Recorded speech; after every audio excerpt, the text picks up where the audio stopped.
разам тут з Евгеніяй Найдовіч.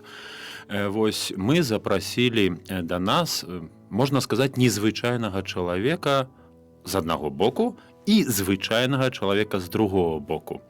Вось, бо зазвычай у нас незвычайныя звычайныя людзі.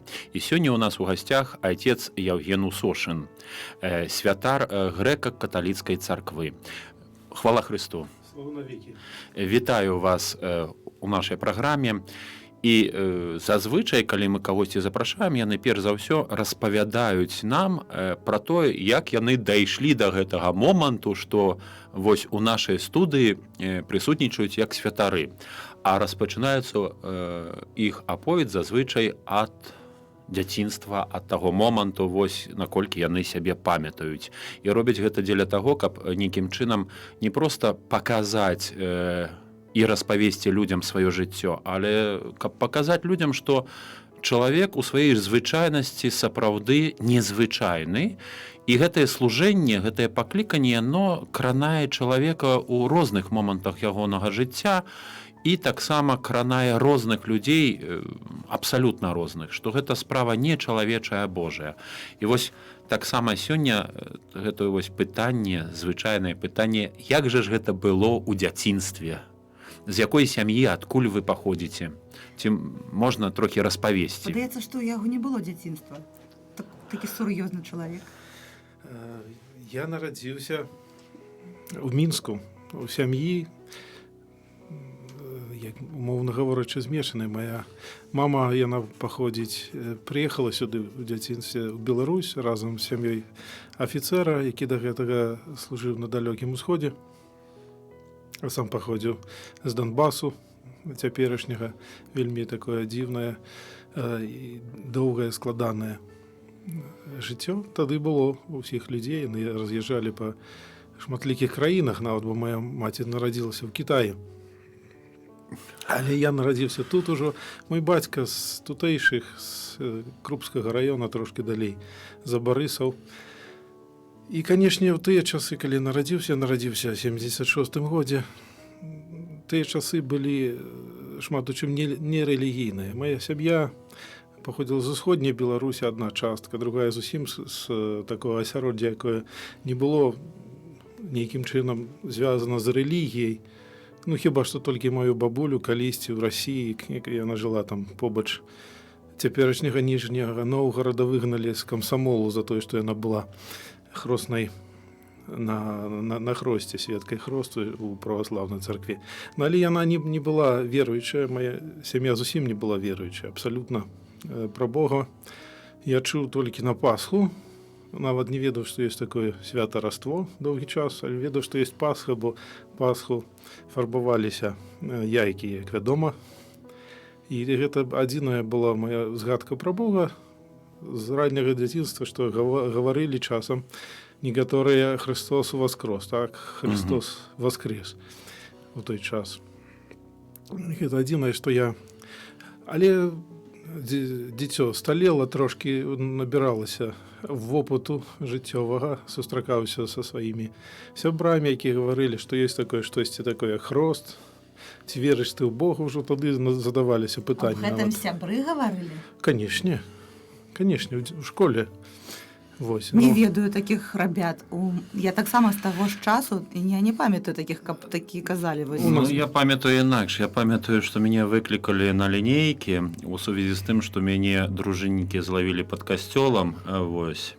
І пазней я не пытаўся, ці верыш у Бога. Я тлумачыў пры дапамозе кулакоў, што я веру. А я думала, вы тлумачылі пры дапамозе цытатаў з Бібліі. Не. Там зусім іншае тлумачэнне было. Там не пыталіся, ці верыш. Трэба было пераканаць у тым, што я веру. Вось. Таму выклікалі на лінейкі. Вось. І усім па чарзе давалі там установы. А вось з якой мінскай школы, дзе дзеці аб гэтым размаўлялі, цікава? Яны не размаўлялі пра гэта кожны дзень, разумееце? Гэта было раз на 2 гады. Пасля кантрольнай перад кантрольнай па матэматыцы. Гэта звычайна было так пры нагодзе, калісьці ты хрышчаны, ці не хрышчаны, там хрышчоны, не хрышчоны, там пыталіся. Які добры дзеці. А дзе, што за школа? Што за нумар? Нумар школы ў студыю? 64-й. Гэта была на Камароўцы? На Камароўцы, з вывучэннем ангельскай мовы. Свядомая школа. Ну, можа. Справа боку ад 28-й. Так будзе запісана. 64-я школа. В 86-м годзе размаўлялі пра Бога там дзеці. Вось. Ну так, это не былі такія размовы. Але тым не менш, штосьці я з дзяцінства быў перакананым.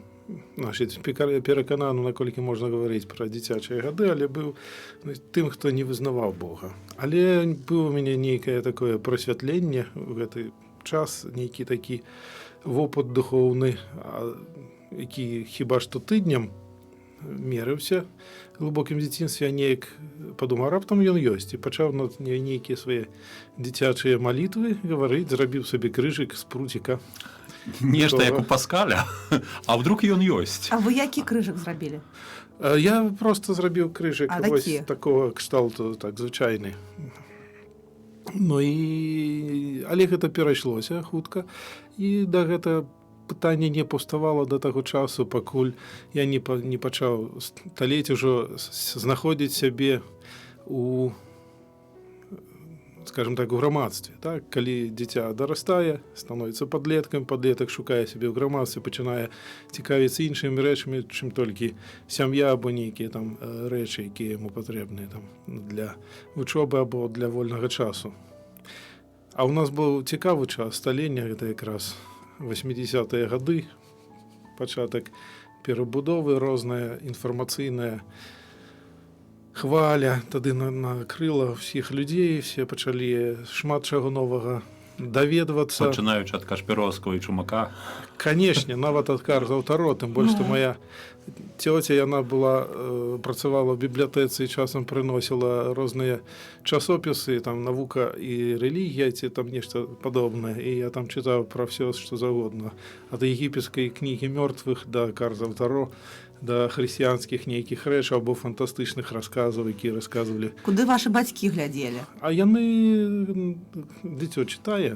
І дзякаваць Богу, што чытае, не там лётае па цнянкі і не б'ецца з чыжоўкай.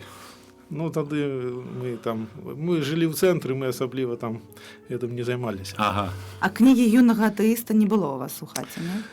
Была кніга, ведаеце, у мяне было 2 кнігі, па якім я пачынаў вывучаць святое пісьмо. Як шмат якія людзі, як потым аказалася, гэта была забавная Біблія і забавна Евангелие от Аксіля. У коміксах? Не, гэта не было, тады не было яшчэ коміксаў. Не настолькі забаўна? Не, гэта была атэістычная кніга нейкага там вальнадумца французскага, якая стаяла ў кожным бібліятэцы, у кожнай, там насміхаліся з веры, канешне, з Бібліі непасрэдна. Але для мяне яшчэ тады, можа, 14-гадовага, 15-гадовага, паказалася гэта не зусім паслядоўным, тыя рэчы, пра які ён піша. І я пачаў цікавіцца трошкі глыбей. Пасля гэтага і неяк так дайшоў да таго, што Бог існуе. І існуе менавіта, скажем так, груба у тым выглядзе, якім яго прапаведуе хрысціянства. Вось цікава, сам на сам з кнігай дайшоў. Ніхто не дапамагаў, ні бабуля, ні дзядуля, ні маці, а ніхто. І вось чалавек такі вось перад намі знаходзіцца. Першы раз бачу ў жыцці. Не да канца так. Сябры былі так. Пакліканне адчуваю. Не да канца так. Былі таксама сябры, якія хадзілі хтосьці ў царкву, хтосьці ў касцёл. А хтосьці на дыскатэку. Я не цікавіўся асабліва дыскатэкамі. Не настолькі, каб настолькі. Разумеем. І вось пасля таго, якія крокі вы зрабілі пасля таго, як нейкім чынам унутрана пераканаліся ў тым, што Бог аднак існуе. І існуе, перш за ўсё, у тым, як гэта падае хрысціянства. Мне стало цікава, я пачаў цікавіцца, хадзіць з некаторымі людзьмі, якія хадзілі якраз у царкву, бо хадзілі у касцёл, бо хадзілі яшчэ кудысьці пачаў хадзіць з імі. А куды? У якую? Я першым, куды я прыйшоў, у храм гэта быў праваслаўны, але я ў ім не затрымаўся фактычна вельмі надоўга, бо мяне туды не прывілі, я зайшоў туды сам. А бабуля не казалі, сыходзь, апранута не па стандарту? Не казалі. Там тады было не. Тады было... Спакайней. Значыць, у той час я прыйшоў. Гэта былі 80-е альбо ўжо 90-е? Канец 80-х. Так, я купіў сабе новы запавет, памятаю, сам за 20 рублёў. у А где букиністычным. деньги эти гроши взяли? 20 рублёў. Грошы давалі бацькі на нейкі час. Я іх складваў куды я. Пустая Яны на- бутылачка яны на 20 цу- копеек яны на каштавала, цукеркі я давалі, памятаю. а ён пайшоў і набыў. Я выйграў яшчэ таксама аднойчы конкурс юнага юрыста. Ой, нельга смяяцца. Марына там нас зараз. І за гэта мне далі кніжку і прэмію таксама. Хіба што ў тыя самыя 20 рублёў, можа 30, не памятаю. Это было в 89-м ці 90-м годзе, я не памятаю дакладна. Але былі нейкія грошы, якія я мог патраціць на святое пісьмо, і я купіў яго. І потым неяк я праз касцёл на Залатой Горцы выйшаў на больш, скажем так, шырокія кола знаёмых каталікоў, грэка-каталікоў. Бо менавіта пераканаўся праз чытанне рознай літаратуры, што каталіцкая царква ёсць. А бацькі тут так они не сказали, что все, у секту попал, пайшоў. Дзіцё змарнавала сваё жыццё ў сувязі з тым, што пачало чытаць замест таго, каб гэтыя смешныя рэчы, пачало чытаць паважнае святое пісанне сабе набывае, бо 20 рублёў. Жувачкі набываць. Так, бо тады ў тыя гады 20 рублёў гэта былі Гэта вялікія вялікія грошы. грошы. Вялікія грошы. Ведаеце, Гантэлі каштавалі 10 рублёў, такія чугунныя, я памятаю. я, скажем, прямо не паказаў ім гэта. Я легалізаваў паступова гэта. Ага. Хаваўся. Значыць, у нейкім сэнсе хаваўся, так, бо чытаў гэта тады, калі мяне ніхто не бачыў. Менавіта з-за таго, што гэта былі вялікія грошы ў тым ліку. Нейкім чынам. І вось наступны крок. Пасля таго, як вы мелі гэты кантакт і з католікамі, з грэка-католікамі, што вы зрабілі? А мы ўжо Ці дайшлі адразу? да таго, як ён ахрысціўся, але не. Не ведаю, бо пакуль што дайшлі, што ён у касцёле з'явіўся. І грошы там патраціў. Но не там, побач. Вось. А хрост ён калі Момант адбыўся? хросту. Глядзіце. Трэба занатаваць, я гатова. Натуйце. На самой справе было 2 моманты хросту. Правда, я пра гэта тады яшчэ не ведаў. Мяне ахрысцілі. Першы раз мяне ахрысцілі ў дзяцінстве. Але я пра гэта не ведаў, бо гэта было нейкім чынам так абстаўлена. Тады яшчэ было, хіба што мае бацькі нават не ведалі. А хто ініцыяваў гэта? Знаёмыя, значыць, не знаёмыя, але сваякі. А бацькі дзе былі? Канешне, у горадзе. Дома. Працавалі яны, а я быў на вёсцы. На вёска. Ну, так это зазвычай так ёсць. Усё, была вёска. І я пра гэта не была. ведаў доўгі час. І, канешне, паколькі это было пад крупкамі, это было, канешне, мяне хрысціў праваслаўны святар, які я не ведаю дагэтуль, бо так дагэтуль не дайшоў да гэтай таямніцы. Яна там так часткова засталася таямніцай. А другі раз мяне хрысцілі. Другі раз, як вядома, хрост толькі адзін раз адбываецца. Але хрысцілі мяне у касцёле Святой Тройцы, трошкі пазней. Я хацеў стаць грэка-каталіком фактычна адразу, так? Бо гэта быў цікава для мяне абрад. Я захапіўся гэтым. Гісторыя, само сабой, я гісторыкам пазней і выбраў гэту гістарычную прафесію ў пэўным сэнсе. Але гісторыя мяне цікавала адразу, і якраз з грэка-каталіцтвам, з уніяцтвам было звязана вялікая гісторыя. Але менавіта з-за нейкага такого прэсіі бацькоў я не быў гатовы, бо аднойчы меў размову са сваімі бацькамі, такую складаную для тых часоў. І яны не разумелі, што гэта такое. І таму я пэўны час хадзіў толькі ў касцёл. Бо гэта была афіцыйная нейкая. Все ведалі, што такое касцёл. Хто такія грэка-каталікі, хто такія уніяты. А вы адзін сын у сваіх бацькоў? Не, у мяне ёсць брат. Малодшы? Малодшы. І ён такі нармальны, да?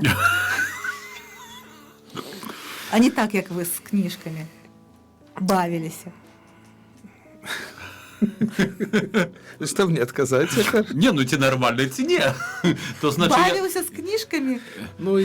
Я больш бавіўся кніжкамі. То значыць, ён больш звычайны, ніж той, хто незвычайны. Вось. Скажем так. Вось. І як далей лёс пайшоў. У якім моманце вы дайшлі да таго, што не ведаю, адчулі пакліканне? Бо наколькі ведаю, гэта досыць пазней сталася, не тое, што ў вас было, бо у вас сапраўды вельмі вялікі кусок жыцця. Вось паміж тым, як прыйшлі, то значыць жыцця не адносне часу, а жыцця адносне падзей. Вось прыйшлі у парафію Найсвяцейшай Троіцы, вось, і тады, калі вырашылі служыць пану. Ну, як сказаў, мяне хрысцілі другі раз, так? Ну, так. Умоўна гаворачы, так, і не ведаючы пра гэта, як вядома, першы хрост з'яўляецца хростам, другі, але прынамсі другі быў нейкім выліццём Святога Духа. Это дакладна, бо я адчуў, што я хачу быць святаром літаральна на працягу тыдня пасля гэтага другога хросту. Я не магу апісаць, якім чынам гэта было. Я не магу нейкім чынам дасведчыць. Ну, значыць, галасоў не чуў. Не было ніякіх надзвычайных такіх эмацыйных перажыванняў. Я проста нейкае глыбокае ўнутранае перакананне, якое не до конца залежало ад мяне. Яно не было такое аж так моцнае, што мне там калаціла там, ці змушала. Нейкае глыбокае ўнутранае перакананне, што я хачу быць святаром. А колькі вам было гадоў? Мне было, здаецца, 16, каля такого, 15. Ну, школу вы ўжо скончылі на той момант? Не, яшчэ не скончыў. Это было яшчэ 2 гады школы заставалася мне. Ну і на той хрост вы адзін пайшлі, альбо з бацькамі? Як гэта было?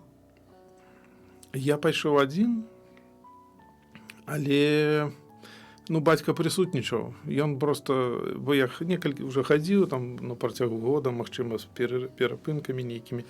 Я хадзіў на касцёл, і ён адзін раз за мною вязаўся, як кажуць. Захацеў паглядзець, ну куды дзіця ходзіць. Ну, это якраз быў момант, калі мяне хрысцілі. То есть ён бачыў, як мяне хрысцілі. Вось. Хаця, паколькі не хацеў сябе адкрыць нейкім чынам, я не бачыў, не ведаў, што будзе адбывацца, але якраз быў на маім хросце.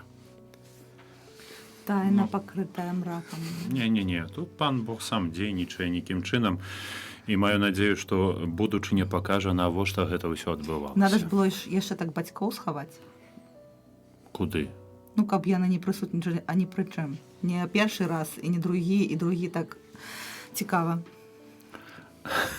А зараз, ваша сям'я, яна ведае, што вы святар? Я жартую я. Канешне, ведае.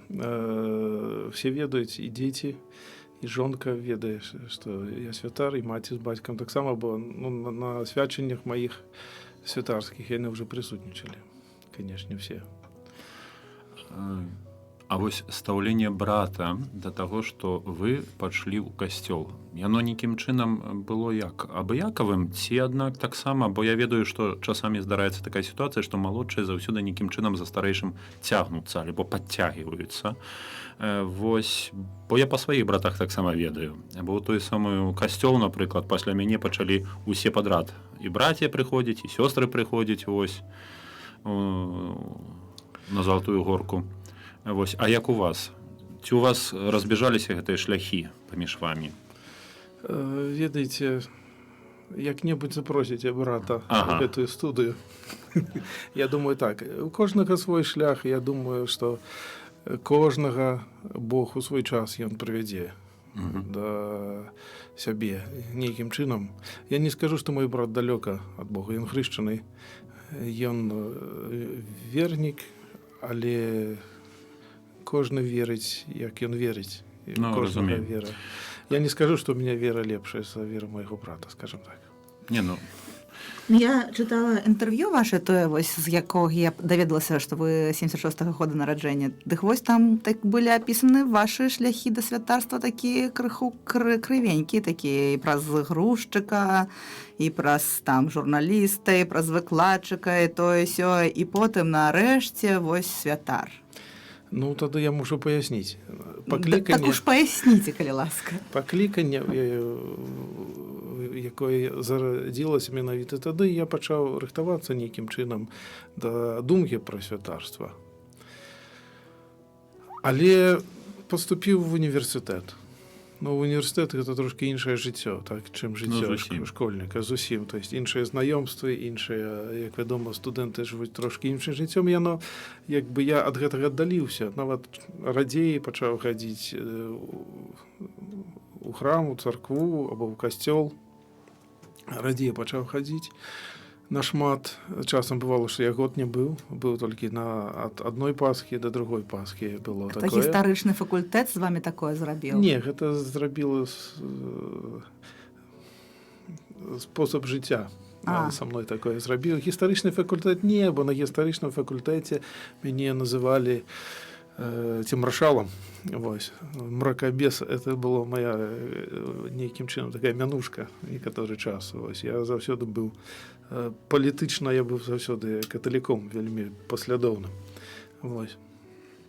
Але так жыццё, чалавек жыве тое жыццё, якое ён жыве. Вельмі часта жыццё яно чалавек ёсць тым, якое жыццё ён жыве. Так? Ну, у той час я быў настолькі непрактыкуючым, або практыкуючым вельмі рэдка. Але тым не менш, гэтая упэўненасць унутраная ва мне заставалася. Яна заставалася ўвесь час. Мяне нават, калі я згадую цяпер размову са сваімі сябрамі з універсітэта, я калісьці ў канцы нашага навучання сказаў, што ведаеш, можа я там калісьці буду святаром. Кажа, слухай, ты яшчэ пра гэта думаеш, бо я дзяліўся, это быў блізкі сябра, мы дагэтуль сутыкаемся, хаця ў іншай краіне вже цяпер жыве. Кажа, слухай, ты што, да гэтым упэўнены? Я кажу, ну, ведаеш, а чаму не? Чаму не? Нема ніякіх перашкодаў да гэтага. Ну і пасля я трошкі,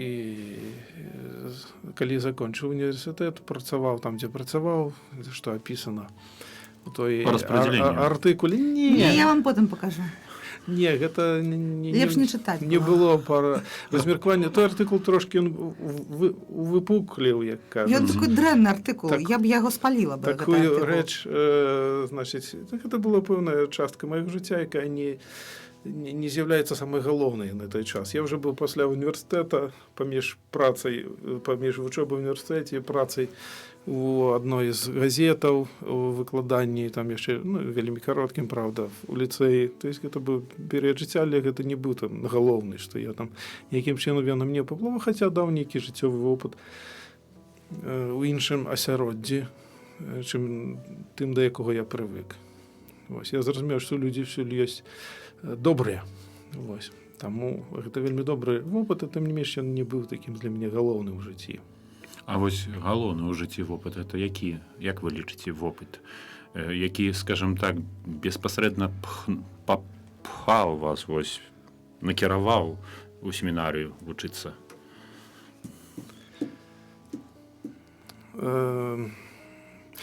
Я, скажем так, прыйшоў урэшце рэшт пасля працы у газеце в нейкую сцену, уткнуўся экзістэнцыйную, так, якая паставіла перада мной пытанне.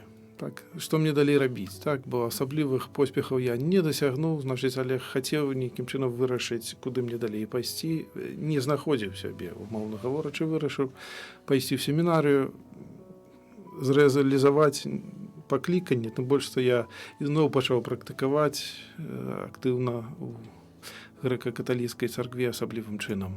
Вось, сустрэў там добрых святароў, тых, якія былі для мяне прыкладам. Отец Андрей Бламейка, архімандрыт Сергей, трошки пазней, калі ўжо загласіўся да семінарыі. Яны мяне пацягнулі, так? Да, не. Я сам быў гэтым упэўнены, але таксама гэта была такая дадатковы штуршок да таго, каб пайсці ў семінарыю. І вось той штуршок у семінарыю, прабачце, где вы заканчивали, где вы вучыліся? Я вучыўся таксама не так все просто. Пачынаючы з продкаў і ведаеце. В семінарі вчився на початку Івано-Франковську. Я закінчив семінарію Івано-Франковську, правда, я почав її з 3-го курсу, бо я вже Філософію. Так, філософію мені залічили, амаль, що і там є ще історичні речі, які там так само в семінарі вивчали, і тому з 3-го курсу я почав вчитися, але 4 роки я вчився в Франковську, я ще 2 роки фактично я був у Драгічині, у Польщі, писав магістерку.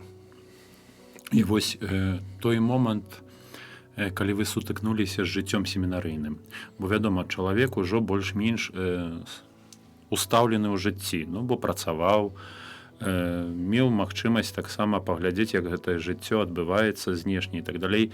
І вось ён прыходзіць у семінарыю. Не малады хлапец, які адразу пасля школы ідзе. Што найбольш закранула вас у гэты момант, вось у семінарыі? Бо, вядома, іншы час, і іншы распарадак дня, іншыя адносіны, іншае стаўленне паміж клерыкамі, людзьмі, вось, Можа, навука, іншыя былі. іншыя. Можа, у грэка-католіках як-то інакш. Ёсць тебе я. Мяне ведаеце. Добра. Першы месяц майго навучання гэта культурны шок. Ну, скажу просто, спадзяюся, що ні для кого гэта не будзе нейкім такім... Ну, тут уже шмат у нас выступала, таксама розныя распавядалі. Бо я, ведаеце, як я ехаў у семінар, я уяўляў сябе трошкі па-іншаму. Тут іншы... Як у небе. Ну, прыблізна, так. Ведаеце, прыблізна як у небе, прынамсі, у перадсёнку, так, неба. Вось, а сутыкнуўся са звычайнымі людзьмі, са звычайнымі, якімі маюць звычайныя там слабасці свае. Вось, ёсць часам хітрымі, часам лёгка падступнымі, скажем так. Не скажу, што вялікія нейкія прыкрасці рабілі, але малыя здаралася. Вось. І для мяне першы месяц гэта быў такі нейкі шок. Пасля гэтага кожны чалавек мусіць вырашыць для сябе. Я вырашыў застацца, так, першы месяц пражыўшы, і для мяне ўсё змянілася паступова. Ясна, што семінарыя гэта не былі лёгкія для мяне часы. Ясна, што семінарыя не былі нейкім чынам, не давалася просто так лёгка, тым больш я быў трошкі старэйшы, там, гадоў на 7 ад сваіх аднакурснікаў. Вы былі самы старэйшы там? Не, нас было 2 самых старэйшых. Вы пасябравалі? Канешне. Супраць тых малодшых? Не супраць, мы просто пасябравалі. Цяпер мой сябра, ён цяпер манах, студыт на Украіне. Вельмі добры сябра, хіба што найлепшы за жыццё. Зараз заплачу. Не. Вось, і мы якраз сяброўства вельмі часта дапамагала у тым, каб застацца верным свайму пакліканню, так? Бо часам прасцей кінуць паклікання, чым аказацца, сутыкнуцца з адказнасцю за яго, разумееце? Вось, прасцей зрабіцца кімсьці меншым, чым тым, да каго цябе клічуць. І гэта не толькі семінарыйная, канешне, справа, гэта справа ўсяго жыцця на самой справе. То есть чалавек, ён не стаецца святым пасля таго, як закончыў семінар. Ну і святых у семінарію тоже не бяруць. Ну так. А што далей это было? Ну, я скончыў семінарыю. І все? Ажаніўся. Клёва у них там. Ведаеце. Ну, не ведаеце, клёва. Кожнае пакліканне мае свае добрыя бакі. Кожнае пакліканне мае свае выклікі таксама, разумееце. Таму я думаю, што клёва. Вось. Але, канешне, я дзякую Богу за маю сям'ю, за мою жонку, за тых людзей, якія могуць мяне падтрымліваць на шляху паклікання. І вось цяпер у мяне пытанне, бо большасць слухае нас рыма-католікаў, і вядома, што ў рыма-католікаў святары гэта цэлібатарыюшы, якія не маюць ані жонак, ані сем'і, вось складаюць шлюб прысягу цэлібату. Тым больш ім цікава, вось, як жанчына рэагіруе на тое, што яе выбраннік святар, што гэта чалавек, які ў нейкім моманце прызначае сябе служэнне пану. Не вось на першым месцы сям'я, не на першым месцы дзеці, вось, а менавіта служэнне пану. Ці ввогуле, скажем так, ваша жонка, тады будучая жонка, ведала аб тым, што вы ў семінарыі, семінарыст, ці гэта папросту пазней стала вядома? Ну, мы с моей жонкой мы познаёміліся тады, калі я уже быў семінарыстам. Познаёміліся на пілігрымцы у Росіцы. Хочаш не хочаш, будзе ведаць. Ну, так, канешне, ведала. Ведала і гэта прыняла. Ну, яна была ўдзельнікам пілігрымкі. Канешне. Так само, як і я. Я з Ужэнды, як кажуць палякі, так. А яна туды прыехала якраз у пілігрымку памаліцца. І яна, вось, калі вы пазнаёміліся, ну, уваходзіць у гэта больш глыбей не будзем, але мяне цікавіць, вось, калі прынялі рашэнне ўжо вось святарскі, яна, ну, і быў гэты шлюб, яна зразумела, што мужа будзе мець святаром.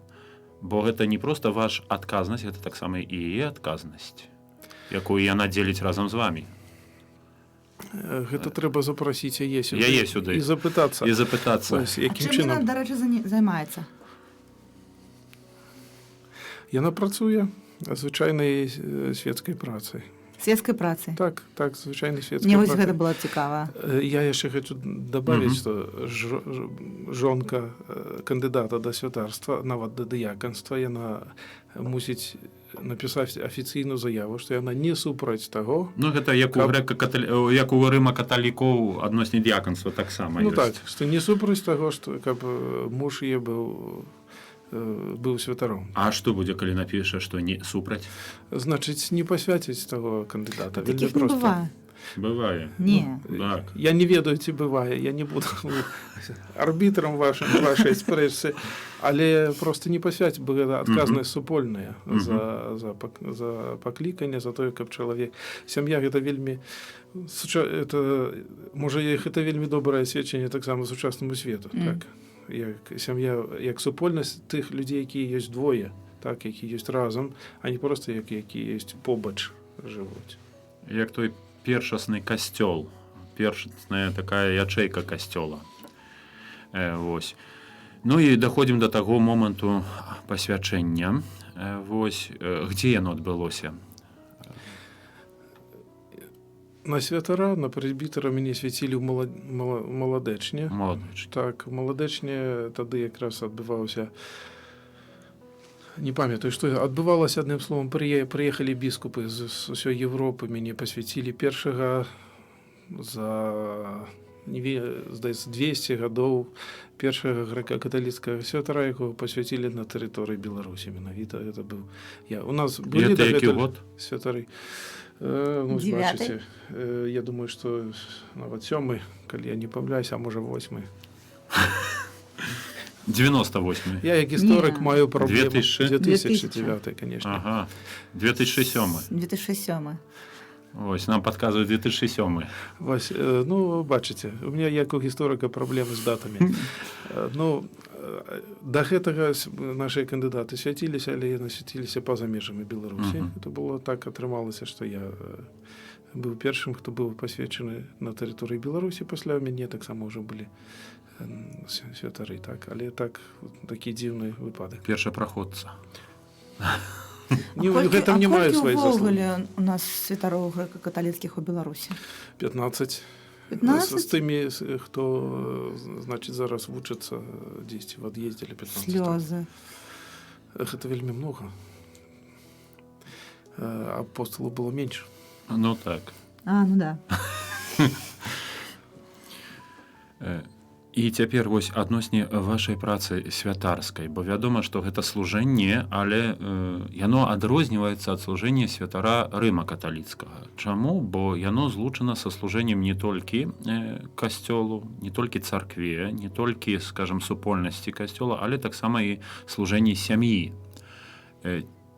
Ці можна нейкім чынам вось гэта, ну, трохі больш акрэсліць, намаляваць, бо нашым радыёслухачам таксама цікава, як гэта можна злучаць усё. Я разумею, што гэта перш за ўсё да жонкі пытанне было бы. Вось. Каб яна адказала, ці шмат бачыць мужа ў хаце. Ведаеце, хіба што са свайго боку праблема в тым, што святар ён працуе, служыць, так умоўна гаворачы, працуе тады, калі ўсе адпачываюць. Гэта самая галоўная праблема. Бо самы такі працоўны, умоўна гаворачы, дзень гэта нядзеля. Ну так. Ось і нядзеля або часам субота гэта такія рэчы, тады калі і гэта хіба што самая такая выклік для сям'і, тым не менш, з ім паколькі сям'я яна прысутнічае на службе таксама, мы не ёсць там дзесьці адзін аднаго далёка. Я служу іншым людзям, тым лі калі служу таксама і сваёй сям'і, калі мы ёсць на службе. Таму Яны ходзяць да вас на службу, якую вы цэлебруеце? Канешне. Так цікава.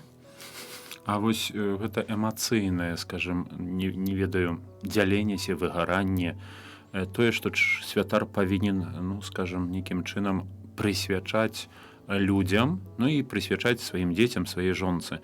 Ці ёсць тут нейкі падзел, ці гэта аднаму другому не перашкаджае, ці наадварот дапамагае, быць можа, не ведаю, вось.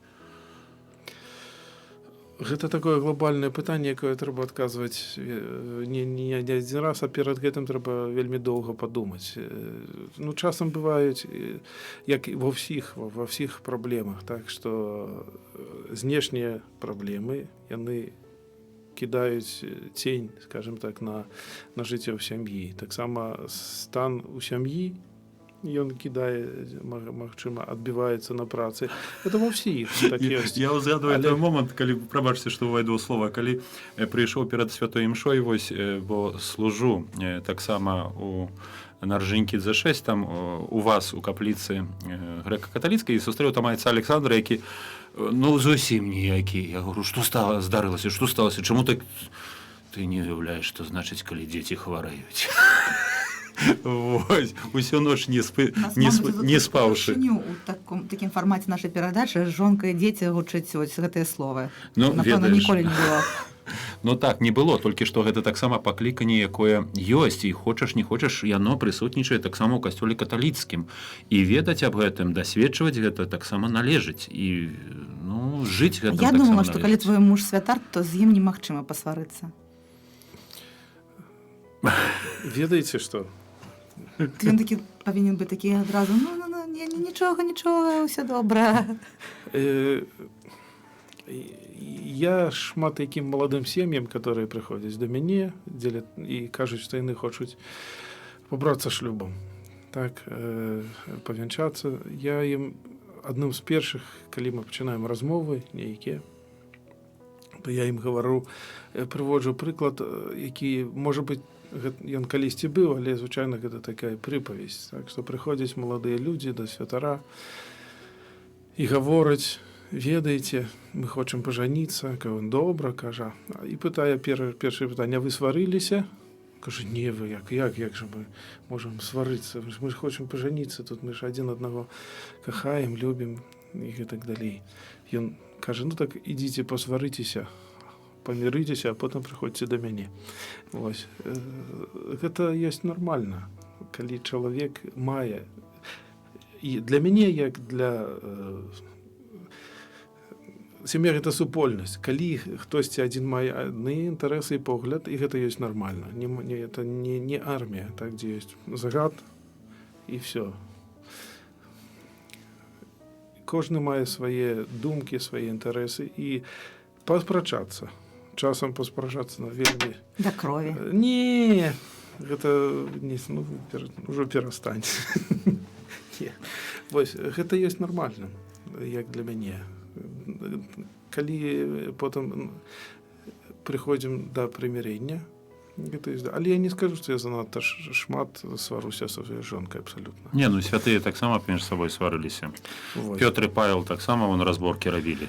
Так, але зноў жа паўтару, я не зашмат сваруся са сваёй жонкай, так што. А вось адносне выхавання дзяцей. Бо ці там тыпічна біблійскія такія прынцыпы выхавання, як у старым запавеце трымаць дзяцей у паслухмянасці, строгасці і так далей, ці аднак некія яшчэ і хрысціянскія прынцыпы лагоднасці, міласэрнасці, дабрыні. Біблійскія прынцыпы яны заўсёды хрысціянскія. Вось. Ведаеце. Ну, інакш запытаюся, старазапаветныя ці новазапаветныя? Ведаеце, калі гаварыць пра выхаванне, і калі гаварыць пра выхаванне дзяцей, то як чалавек выхавае сваіх дзяцей, это будзе відаць пасля таго, як дзіцё ажэніцца і завядзе сваіх дзяцей. Я бы так на гэта адказаў. Ну, гэта прыходзіць з часам такое для мяне адказ на гэта пытанне. Розныя бываюць. Часам трэба чалавека спыніць, так, дзеля любові. Часам трэба чалавеку якраз зрабіць паблажку дзеля разумення таго, што ён мусіць развівацца, часам мусіць набіць свае шышкі. Так, часам на выхаванне ўплывае эмацыйная сітуацыя, так? Выхавацеля. Ну так. Не бывае чалавек, ізноў жа людзей такіх абсалютна. Нам штосьці паказваць. Так, і што часу у нас мала засталося. Я чаму пытаюся адносне выхавання, адносне адносін вось этих сварак, ну, бо вядома, што на ўсё гэта мае свой уплыў пакліканне, мае свой уплыў вось гэта быццё святаром. Вось калі б вы не былі святаром, калі б не было гэтага паклікання, ці ваша стаўленне, ці вашы адносіны з жонкай, ці ваше выхаванне было бы іншым, ці аднак было бы такім самым? Ці тут іх мае гэты свой уплыў? Я думаю, што мае, канешне. Святар, ён, як на маю думку, глыбока індывідуальную і суб'ектыўную, святар, ён мае больш глыбокі вопыт, не толькі жыццёвы, в нейкім сэнсе панаджыццёвы. Можа, гэта толькі мая думка, маё адчуванне, але мне здаецца, што Бог, ён кіруе, калі чалавек хоча на яго адкрывацца, ён кіруе, насколькі чалавек яму паддаецца, гэта што не заўсёды адбываецца, але ён кіруе ўсё ж такі пакліканым. Вось. Дазваляе яму рабіць памылкі, дазваляе яму рабіць часам такія рэчы, за якія яму сорамна, але тым не менш. Ён кіруе ім на шляху да таго, каб ён стаўся лепшым прыкладам для іншых. Ну, бо святар сам да неба ідзе, яшчэ іншы павінен, не ведаю, цягнуць ці піхаць. Вось. Ну, вось, мне якраз таксама такі вобраз. Піхаць да неба немагчыма, даганяючы не пацалуешся, як гавораць. Ну, так. Вось, таксама да неба не запіхнеш людзей, бо калі піхаеш, тады ўжо не да неба, разумееце. А вы шчаслівы? Я? Так. А вы свабодны? Так. А вы хацелі бы адрэзаць частку жыцця, якая была раней да святарства, і кудысьці яе пакласці, каб не бачна было?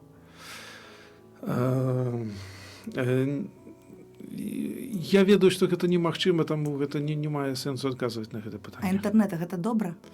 Інтэрнэт гэта як кожная рэч, інтэрнэт ён мае свае плюсы, ён мае свае мінусы. У прынцыпе, інтэрнэт гэта добра. Але калі яго добра ўжываеш, таксама як жыццё, яно добрае, калі добра ўжываеш. І кожная рэч, якая даецца чалавеку. А вам страшна за сучасную моладзь? Мне не страшна, мне дзіўна часам, бо я ўжо трошкі не малады чалавек, хіба што ўжо. Ну, это такі каменне паляцела ў нас з вами, отец Александр. Не хацеў. Ён старэйшы за вас, а я такая самая. Не. Я, значыць, сучасная моладзь яна іншая, а яшчэ больш Ну, бо зусім інакш выхованая, зусім іншыя вартасці, зусім іншая рэчаіснасць. Вось. Таму а хрысціянства не скончыцца? Не. А грэка-каталіцкая царква добрая? Грэка-каталіцкая царква, яна царква Христовая. А што у яе ёсць такога, з-за чаго менавіта яе варта любіць? Царкву варта любіць за тое, што там ёсць Бог. Вось. Іншыя рэчы, якія там ёсць. Літургія, прыгажосць, якую я люблю, або вялікая гісторыя, якую я таксама захапляюся, або яшчэ нейкія іншыя рэчы, якая дае яна выхаванне, тое, што яна пабудавала цывілізацыю тут у нашай краіне, на нашай цывілізацыі, нашым Еўропе. Гэта все вельмі добра, але самае галоўнае, царкву варта любіць за тое, што ёсць Христос. Ну што? Ну, сапраўды, вельмі шмат чаго мы тут даведаваліся. Варта таксама, мне здаецца, запрасіць наступную перадачу, калі будзем запрашаць святара грэка-каталіцкага, не самого святара, а дваіх іх. Вось, святара з жонкою, бо заўсёды гэтае служэнне, як кажуць, на две нагі ідзе. Вось, бо цягнуцца в адной упрашкі, як кажуць. Вось, таму я, прынамсі, такую выснову для сябе вось раблю. Бо гэта пакліканне аднаго чалавека, а вядома, што ў сужанстве за збаўленне адказваюць абодва па сутнасці Ну, не сваёй. вяртайцеся вы ўжо ў гэтай тэме. Я ўж так прыхожа скончыла. Не, тут не толькі ў гэтай тэме, вось, і таму сёння, калі вось я так нейкім чынам імкнуся падсумаваць гэта ўсё, застаецца традыцыйнае пытанне, нават не пытанне, а прапанова, вось, што бы вы маглі сказаць тым людзям, якія вось шукаюць сваё пакліканне, маладым людзям, якія вось стаяць на раздарожжы, на скрыжаванні, на такіх ростанях. Калі гэта пакліканне да службы Богу, калі гэта пакліканне да асаблівай блізкасці да Бога, я бы ім параю проста паспрабаваць, выпрабаваць сябе, так, зрабіць крок. Калі гэта будзе не яго, калі гэта будзе не тваё, гэтага чалавек зразумее. Але калі гэта будзе сапраўды тваё, калі гэта будзе сапраўднае пакліканне, такога чалавека, як ты ёсць, так, не ідэальнага, то ты не зможаш пра яго забыць. Дзякуем шчыра. Дзякуй вам. Узгадаю толькі, што ў нас сёння ў гасцях у голасе пакліканне быў айцец Евген Усошын, вось, грэка-каталіцкі святар. Дзякую яму шчыра за тое, што згадзіўся прыйсці на нашу перадачу. Дзякую яму таксама за тое, што сёння ён адказваў на нашы пытанні, часамі вельмі складаныя, такія падхватлівыя пытанні. Так, і маю надзею, што не раз яшчэ сустрэнемся тут і разам з ім у розных іншых таксама праграмах. Похвалёны Езус Христос. Навекі вечныя. Голас паклікання. Гісторыі людзей, якія адказалі так на голас Пана Бога.